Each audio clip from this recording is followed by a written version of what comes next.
हिंद विद्यार्थियों, तो कैसे हैं? चलिए आशा करता हूं कि अच्छे होंगे, जहां होंगे एकदम मस्त होंगे, तंदुरुस्त होंगे। ओके, तो मेरे प्यारे 2024 में बिहार बोर्ड के एग्जाम देने वाले, ये आपका है नागरी लिपि गोधुली, जो आपका हिंदी के पुस्तक है उसका ये पांचवा चैप्टर है नागरी लिपि। तो आज हम इस चैप्टर से मोस्ट इंपोर्टेंट सभी क्वेश्चनों को देखने वाले हैं। अगर इस वीडियो को देख ले रहे हैं तो इससे रिलेटेड कोई भी क्वेश्चन आपका छूटेगा उठेगा नहीं। आप देख सकते हैं बगल में भी ये चीज है कि कौन किस साल में क्वेश्चन पूछा गया है। चलिए आइए, बिना देरी किए हुए हम शुरू कर रहे हैं। बिना देर किए ही शुरू कर रहे हैं। चलिए ठीक है, आगे छाऊ रहा है। फर्स्ट क्वेश्चन आपके समक्ष है कि किस शासक ने ऐसा सिक्का चलाया जिस पर नागरी लिपि में राम सिया मान राम और सीता शब्द अंकित था? तो वो थे बादशाह अकबर। कौन थे? बादशाह अकबर। चंद्रगुप्त द्वितीय विक्रमादित्य का व्यक्तिगत नाम क्या था? तो ये था आपका देव। क्या था जी? व्यक्तिगत नाम क्या था जी? देव। काशी क्या है? तो काशी नगरी नहीं, देवनगरी है। क्या है जी? देवों का नगरी है काशी। कर्नाटक प्रदेश का श्रवणबेलगोल स्थान किसका प्रसिद्ध तीर्थ स्थल है? तो जैनों का तीर्थ स्थल कौन है? श्रवणबेलगोल जो है ये तीर्थों का जैनों का क्या है? तीर्थ स्थल है। धारा नगरी का कौन शासक अपने विद्या अनुराग के लिए इतिहास में प्रसिद्ध है? तो वो है परमार शासक भोज। परमार शासक भोज जो है वो विद्या अनुराग के लिए क्या है? उसका इतिहास में प्रसिद्ध है। मराठी, नेपाली और नेवारी भाषाओं की लिपि क्या है भाई? तो ये है आपका देवनागरी। कौन सा लिपि है भाई? देवनागरी लिपि है। कोई दिक्कत? गुणाकर मूल्य ने मिडिल स्तर की पढ़ाई किस भाषा में किए थे? गुणाकर मूल्य साहब जो थे वो मिडिल स्तर की पढ़ाई जो थे वो किस भाषा में किए थे? तो मराठी भाषा में किए थे। किस भाषा में जी? मराठी भाषा में किए थे। कोई दिक्कत? आइए देखते हैं आगे फटाफट। मूल्य ने अंग्रेजी व हिंदी की पढ़ाई कहां पर की थी? तो ये किए थे वर्धा में। कहां किए थे जी? वर्धा में अंग्रेजी और हिंदी की पढ़ाई किए थे मूल्य साहब। ठीक है। नेपाली भाषा किस लिपि में लिखी जाती है? तो नेपाली जो भाषा है ना वो आपका देवनागरी में ही लिखी जाती है। किस भाषा में लिखी जाती है? देवनागरी में लिखी जाती है। ठीक है। ये जो आप शब्द देख रहे हैं इस अक्षर का संबंध वर्तमान में किस भाषा से है? तो मराठी भाषा में इस शब्द का प्रयोग किया जाता है। मराठी भाषा में। ओके। बांग्ला लिपि प्राचीन नागरी लिपि की है। क्या आता? बहीन है। कहती है जी? बहीन है।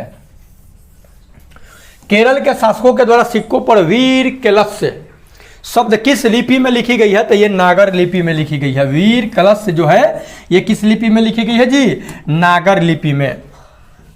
पहल किन राजाओं के लेखों के लिपि को ही नंदी नागरी नाम दिया गया था? तो विजयनगर के राजा जो थे ना उनके लिपि जो थे नंदी नागरी लिपि नाम दिया गया था उसके लिपि का। टकसाल का संबंध क्या है भाई? तो जहां सिक्का ढाला जाता है, सिक्का ढाला जहां जाता है उसको टकसाल बोलते हैं। आइए देखते हैं आगे फटाफट। श्रवणबेलगोला स्थान का संबंध फिर आ गया, रिपीट क्वेश्चन है, कोई दिक्कत नहीं, जैन धर्म से है। नागरी लिपि शीर्षक निबंध के निबंधकार कौन? ऐसे याद होते भी जाएगा, एक आध क्वेश्चन अगर रिपीट होगा तो आपको स्मरण होते जाएगा। ये गुणाकर मूल्य का है। किनका है? गुणाकर मूल्य। नागरी लिपि शीर्षक पाठ किस पुस्तक में लिखा गया भाई? तो यह भारतीय लिपियों की कहानी में लिखा गया है। भारतीय लिपियों की कहानी में आपका नागरी लिपि शीर्षक जो है यह इस पुस्तक लिखा हुआ है पाठ से। मराठी भाषा की लिपि कौन सी है? तो मराठी भाषा की लिपि जो है ना वो देवनागरी ही है। क्या है जी? देवनागरी है। मराठी जो भाषा है उसका लिपि भी देवनागरी है।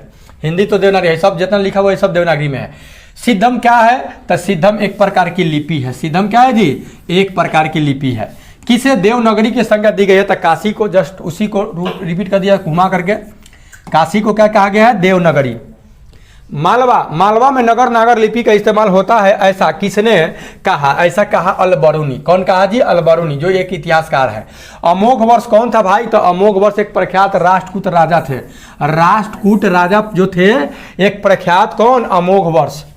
मिहिर भोज की ग्वालियर प्रस्ती किस भाषा में है? मिहिर भोज की जो ग्वालियर प्रस्ती है यह किस भाषा में है? तो यह संस्कृत में है। किस भाषा में जी? संस्कृत में। याद रखिएगा, मिहिर भोज की ग्वालियर प्रस्ती किस भाषा में है? तो संस्कृत में है। बेतमा, बेतमा कहाँ है भाई? तो इंदौर के पास में बेतमा है। बेतमा कहाँ है? इंदौर के पास में बेतमा आपका है, इंदौर के पास। ठीक है। ईसा की 14वीं 15वीं सदी के विजयनगर शासकों ने अपने लेखों की लिपि को क्या कहा भाई? तो देवनागरी कहा। क्या कहा जी? सॉरी, नंदी नागरी कहा। क्या कहा जी? नंदी नागरी। ठीक है।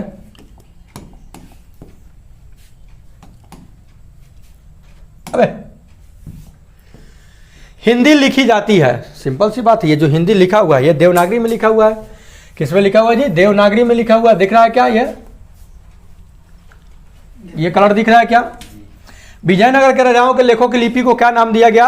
अथवा विजयनगर के शासकों के लेख की लिपि क्या थी? तो बस नंदी नागरी। रिपीट क्वेश्चन है, याद करते चलिए, कोई दिक्कत नहीं है, याद होते भी जाएगा। रिपीट मतलब याद। नागरी लिपि कब एक सर्वदेशिक लिपि थी? कब सर्वदेशिक? तो 8वीं से 11वीं सदी में। 8वीं से 11वीं सदी तक जो नागरी लिपि थी ये सर्वदेशिक बड़े सभी देशों की लिपि थी। आइए देखते हैं आगे। पहले दक्षिण भारत की नागरी लिपि क्या कहलाती थी? तो पहले दक्षिण भारत की जो सिद्धम कहलाती थी। क्या कहलाती थी जी? सिद्धम। गुणाकर मूल्य का जन्म कब हुआ था? तो गुणाकर मूल्य का जन्म 1935 में हुआ था। कब हुआ था जी? 1935 ईस्वी में गुणाकर मूल्य का जन्म हुआ था। गुणाकर मूल्य का जन्म कहाँ हुआ था भाई? तो ये साउथ में है, महाराष्ट्र में हुआ था इनका जन्म। कहाँ हुआ था जी? महाराष्ट्र में। परमार शासक भोज, परमार शासक जो भोज थे ये कहाँ के रहने वाले थे? तो ये धारा नगरी के रहने वाले थे। कहाँ के रहने वाले थे? धारा नगरी। गुप्तों की राजधानी को क्या कहा जाता था? गुप्तों की राजधानी को कहा जाता था आपका देवनगर। क्या कहा जाता था? देवनगर। ये ज्यादा इतिहास को टच किया हुआ चैप्टर है। गुणाकर मूल्य ने विविध विषयों पर कितने निबंध लिखे हैं? तो इनका तो बूझ लीजिए बहुत सारा है, 2500 से अधिक निबंध लिखा हुआ है गुणाकर मूल्य का। भारतीय लिपियों की कहानी किनकी प्रसिद्ध रचना है? तो बस गुणाकर मूल्य का ही है। इस्लामिक शासक का आरंभ काल का है? मतलब इस्लामिक शासक 12वीं शताब्दी में, 12वीं शताब्दी से माना जाता है। गुणाकर मूल्य की मृत्यु कब हुई? तो गुणाकर मूल्य चल बसा 2009 में, बस नजदीके है 2009।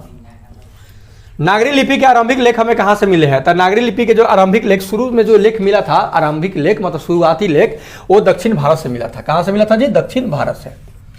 बेतमा, बेतमा दान पत्र किस समय का है? बेतमा जो दान पत्र था ये किस समय का है? ये 1020 ईस्वी का, मतलब 11वीं शताब्दी का, 1020 ईस्वी का। उत्तर भारत के नागरी, उत्तर भारत से जो नागरी लिपि के लेख कब से मिलने लग जाते हैं? तो ये मिलने लग जाता है आपका 8वीं सदी से। कब से? 8वीं सदी से मिलना शुरू हो जाता है। निबंध के लेखक हैं, अब देखिए ये जो मतलब कि ऐसा क्वेश्चन है। अच्छा, ऐसा भी हो सकता है जैसे मैं इसमें गुणाकर मूल्य जो लिखे नागरी लिपि एक निबंध है, बाकी पंथ आगे ये तो है नहीं है। तमिल, मलयालम, तेलुगु, कन्नड़ भाषाएं हैं। ये सब किधर का भाषा है? ये सब दक्षिण भारत की भाषा है, साउथ की भाषा है। अरे भाई, कन्नड़, तेलुगु, ये सब जो है, मलयालम, ये सब दक्षिण में बोला जाता है। रामायण की रचना किस भाषा में की गई थी? तो रामायण की रचना आपका किस भाषा में है? संस्कृत में है। किस भाषा में है जी? संस्कृत में रामायण की रचना है। नागरी लिपि शीर्षक पाठ साहित्य की कौन सी विधि आता है? आप जस्ट अभी तो बताया कि आपका निबंध है। क्या है भैया? निबंध है। ठीक है, ये देखते हैं आगे। दक्षिण भारत की नागरी लिपि क्या कहलाती है? दक्षिण भारत की जो नागरी लिपि है इसको क्या कहा जाता है जानते हैं? नंदी नागरी। बड़ा रिपीट हो रहा है। 10वीं 11वीं सदी में किस रचना ने भारत यूरोप के बीच व्याकरण संबंध के बारे में बताया था? तो यह था पद्मावत। पद्मावत, पद्मावत किसका है? यह है पद्मावत आपका मलिक मोहम्मद जायसी का लिखा हुआ। इस पर फिल्म भी है। दक्षिण भारत में द्रविड़ भाषा परिवार की कौन सी भाषा सबसे अधिक प्राचीन है? तो तमिल जो भाषा यह अधिक प्राचीन है। ठीक है। महापद्मनंद आगे सरहपाद की कृति है। सरहपाद की इसमें कौन सा कृति है? तो सरहपाद का इसमें है आपका दोहा कोश है। किनका है जी? दोहा कोश जो है सरहपाद का लिखा हुआ है। दोहा कोश, ओहो फिर दे दिया सरहपाद। हिंदी के आदि कवि किनको माना जाता है? तो हिंदी के आदि कवि सरहपाद को ही माना जाता है, सरहपाद। सूर्य नामक पुस्तक किसकी रचना है? सूर्य, ये गुणाकर मूल्य का ही लिखा हुआ है। सूर्य नामक पुस्तक जो है किनका है? गुणाकर मूल्य का है सूर्य नामक पुस्तक। ठीक ना, गुणाकर मूल्य का। नेवारी भाषा किस लिपि में लिखी जाती है जी? नेवारी, तो नेवारी भी देवनागरी में जस्ट ऊपर मिला था। दंती दुर्ग किस वंश का शासक था? जो दंती दुर्ग था वो किस वंश का शासक था? तो ये था प्रतिहार वंश का। किस वंश का था जी? प्रतिहार वंश का शासक कौन था? दंती दुर्ग था। ओके, आइए देखते हैं आगे। विद्यानुराग के लिए प्रसिद्ध है। जस्ट भोज जो है विद्यानुराग के लिए प्रसिद्ध है। इसको बस उसी को घुमा घुमा के दिया गया है। दंती दुर्ग के चाचा का नाम क्या था? दंती दुर्ग के जो चाचा थे उनका नाम कृष्ण था। क्या था? कृष्ण। गोमतेश्वर का भव्य जो पुतला है कहाँ है? तो ये है श्रवण बेलगोला में है। कहाँ है? श्रवण बेलगोला में। 8वीं सदी में शिलाहारों का राज्य कहाँ स्थापित हुआ था? तो ये हुआ था महाराष्ट्र में। कहाँ हुआ था जी? महाराष्ट्र में। ओके, बस 3 क्वेश्चन और है, इसे भी देख ले। किस शासक का व्यक्तिगत नाम देव था? व्यक्तिगत जो नाम था वो देव था। वो शासक का नाम क्या था? विक्रमादित्य। विक्रमादित्य। एलोरा का कैलाश मंदिर किस वंश के शासकों ने बनवाया था? एलोरा का जो कैलाश मंदिर है ये राष्ट्रकूट शासक बनवाया है। कौन बनाया जी? राष्ट्रकूट शासक। राष्ट्रकूट की नई राजधानी कहाँ थी? तो राष्ट्रकूट की नई राजधानी मान्यखीर थी। कहाँ थी? मान्यखीर थी। ये था आपका नागरी लिपि से इतना क्वेश्चन, 60 क्वेश्चन मोस्ट इंपॉर्टेंट था। आप लोग इसे अच्छे तरह से एक बार देख ले वीडियो को अच्छा से, और इस चैप्टर से एक भी क्वेश्चन छूटेगा नहीं। मिलते हैं नेक्स्ट वीडियो में, तब तक टेक गुड बाय। वीडियो अच्छा लगे तो एक अच्छा सा प्यारा सा कमेंट कीजिए, लाइक वाइक कीजिए। ओके।